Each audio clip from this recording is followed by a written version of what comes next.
Assalamualaikum warahmatullahi wabarakatuh. Selamat pagi anak-anak. Semoga kita semua tetap berada dalam lindungan Allah Subhanahu wa taala dan terhindar dari segala malapetaka dan segala penyakit.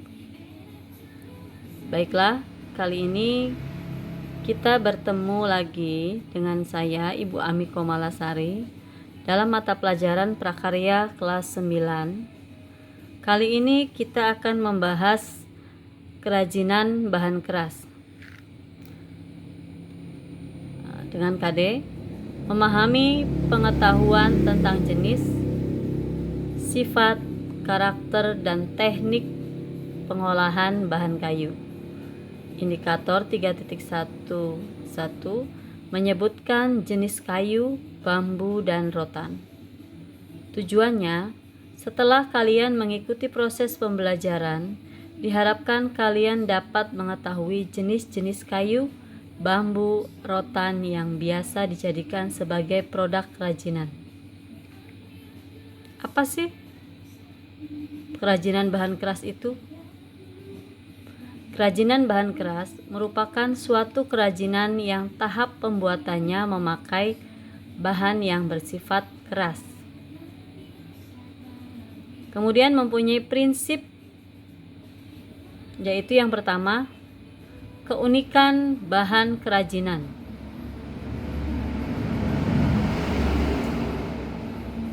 Keunikan ini dapat tercipta dari bahan dasar atau tekstur urat atau serat kayu yang unik dan tidak dapat ditemui pada bahan yang lain. Kemudian yang kedua, keragaman muatan nilai dalam produk kerajinan. Banyak bentuk produk kerajinan adalah suatu ide yang menghasilkan sebuah karya kerajinan. Nah, berdasarkan prosesnya, suatu karya itu harus memiliki prinsip, yaitu antara lain produk dengan nilai fungsional, produk dengan nilai informatif, produk dengan nilai simbolik, dan yang keempat, produk dengan nilai prestis.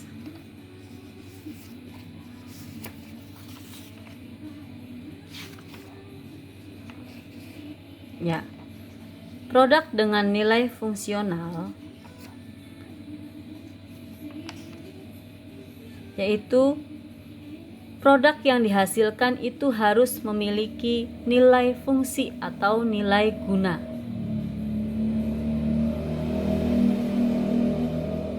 Kemudian yang kedua, produk itu harus memiliki nilai informatif atau nilai informasi yang terkandung dari suatu produk yang kalian hasilkan. Kemudian yang ketiga, itu harus memiliki nilai simbolik, simbol atau makna dari suatu karya yang kalian hasilkan.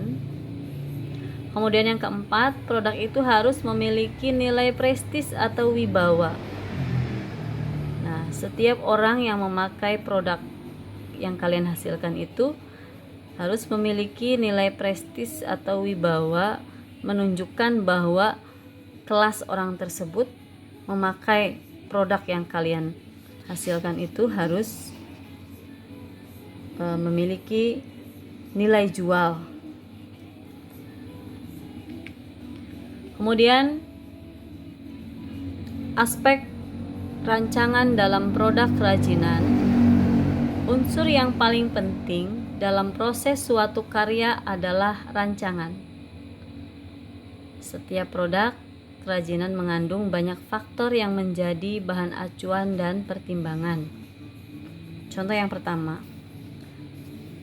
adalah faktor teknis. Nah, yang termasuk dalam faktor teknis ini adalah metode produksi yang handal, metode yang digunakan dalam membuat hasil karya tersebut. Kemudian penerapan daya mesin atau manual. Jadi produk yang kamu hasilkan itu menggunakan mesin modern atau menggunakan secara teknik manual. Kemudian tingkat kemahiran sumber daya manusia itu sendiri. Jadi tingkat kemahiran si pengrajin atau kalian yang membuatnya. Kemudian yang kedua, faktor ekonomis. Nah, setiap produk harus memiliki faktor ekonomis. Yang pertama, pemasaran yang tahan dengan persaingan.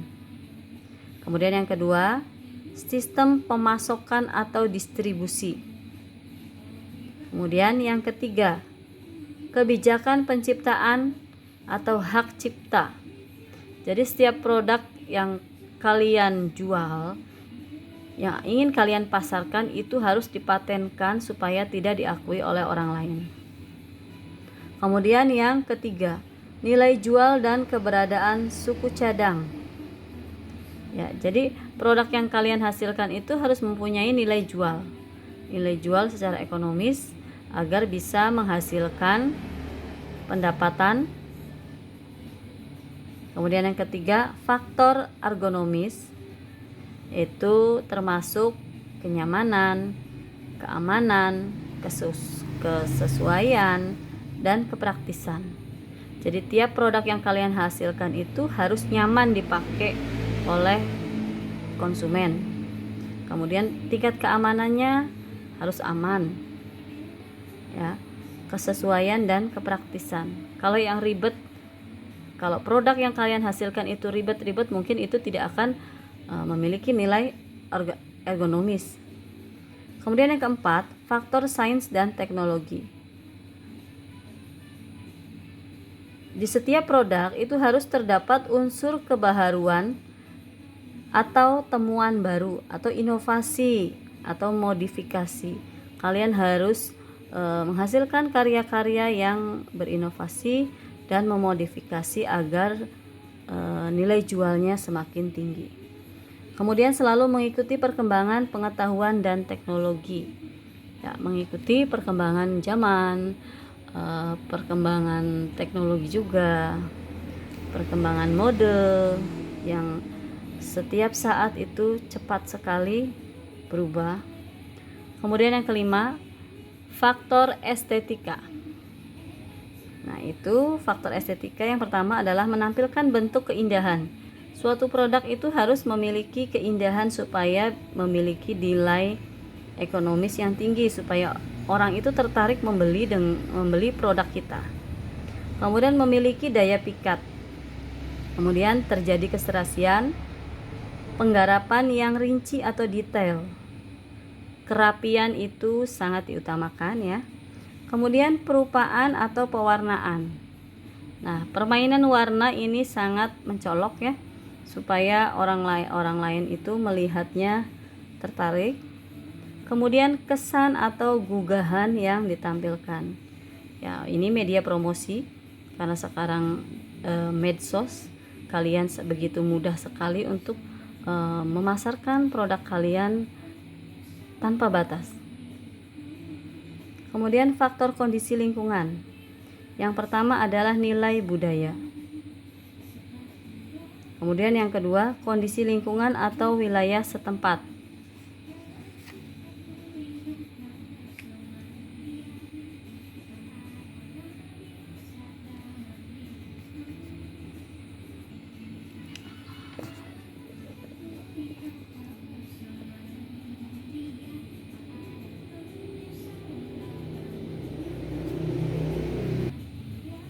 Kemudian bagian B, jenis dan karakteristik kerajinan bahan keras.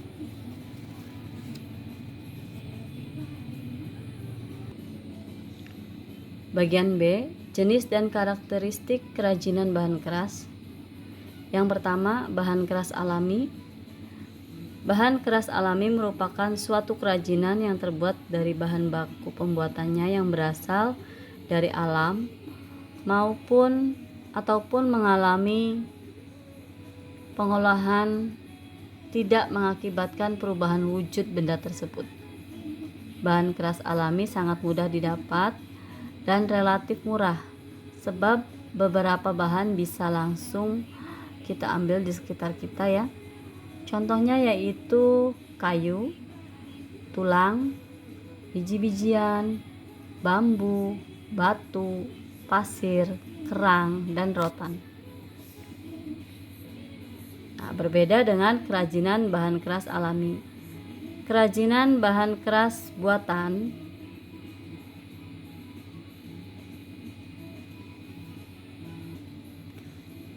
yaitu kerajinan suatu yang bahannya sudah mengalami pengolahan kembali.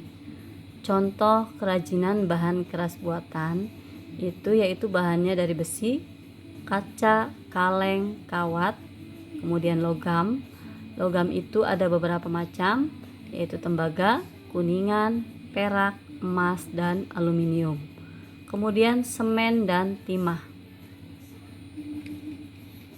Bahan keras alam adalah bahan yang berasal dari sumber alam hutan, bumi, dan laut yang bersifat keras. Yang pertama, contohnya itu kayu, berbagai jenis kayu. Kemudian masing-masing kayu juga memiliki ciri-ciri yang berbeda. Kemudian memiliki lingkaran tahun. Semakin lingkaran pohon atau kayu tersebut semakin besar, berarti menandakan bahwa pohon itu atau kayu tersebut memiliki umur yang sangat lama. Contohnya kayu-kayu yang ada di pedalaman hutan yang ada di Indonesia, itu rata-rata kayunya dengan diameter yang besar. Kemudian kayu ini tahan lama dan dapat diukir. Kemudian memiliki beban yang berbeda. Ada beberapa jenis kayu yang memang berat dan ada beberapa jenis kayu yang memang ringan. Kemudian sebagian kayu itu dapat memuai. Kemudian yang kedua itu bambu. Bambu itu batangnya kuat dan akan lapuk jika terus-menerus terkena air. Kemudian memiliki rongga dengan ukuran mulai dari 1 cm hingga 20 cm. Kemudian memiliki ruas batang. Ruas inilah yang unik ya. Tiap jenis kayu itu memiliki ruas batang yang berbeda. Kemudian tekstur batangnya halus, jadi tidak perlu di amplas atau dihaluskan lagi menggunakan mesin. Kemudian dapat dipotong berbentuk sayatan atau utuhan. Nah, ini bisa memudahkan kalian untuk membuat hasil karya dengan beberapa teknik. Kemudian yang ketiga adalah rotan. Rotan itu batangnya kuat.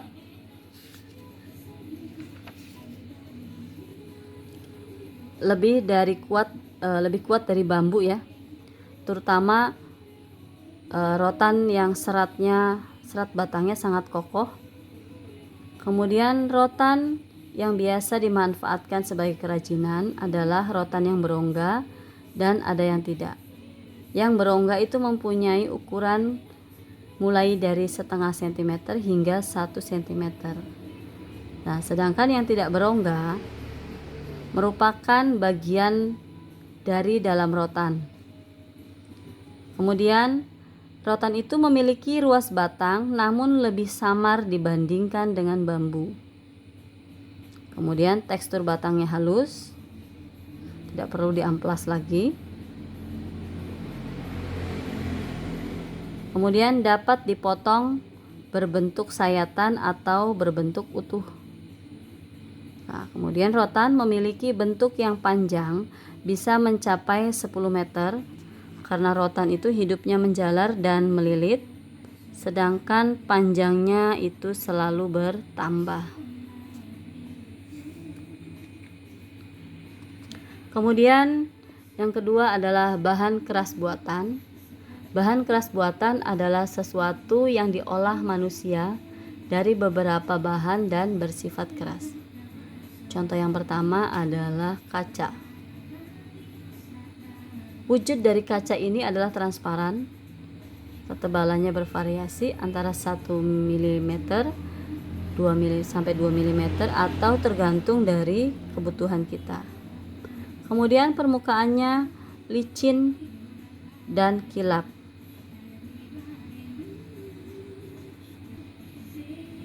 Kaca juga dapat dilebur dan dibentuk dalam kondisi panas. Jadi jika ingin membuat hasil karya dari bahan kaca, kaca itu terlebih dahulu harus dileburkan, panaskan, jadi dia akan melebur, kemudian baru kalian bentuk atau kalian cetak. Kemudian yang kedua yaitu logam. Logam ini ada beberapa warna, yaitu ada warna perak, kemudian warna emas, ada juga yang warna kemerahan atau kecoklatan, dan ada juga yang berwarna perak keabu-abuan. Nah, bentuknya ada yang tebal dan berat, ada pula yang pipih dan tipis lagi ringan. Kemudian mudah terkorosi oleh udara. Maka kadang-kadang logam ini dilapisi dengan krom atau lapisan emas murni. Ada pula yang melapisinya dengan cat. Nah, sehingga perawatan untuk kerajinan logam cukup membutuhkan perhatian agar tidak mudah pudar. Baiklah, Ibu sampaikan cukup di sini ya. Kita akan bertemu lagi dengan pertemuan berikutnya. Terima kasih sudah menyimak pembelajaran bahan keras. Ibu mohon maaf apabila ada kesalahan. Billahi taufik wal hidayah. Wassalamualaikum warahmatullahi wabarakatuh.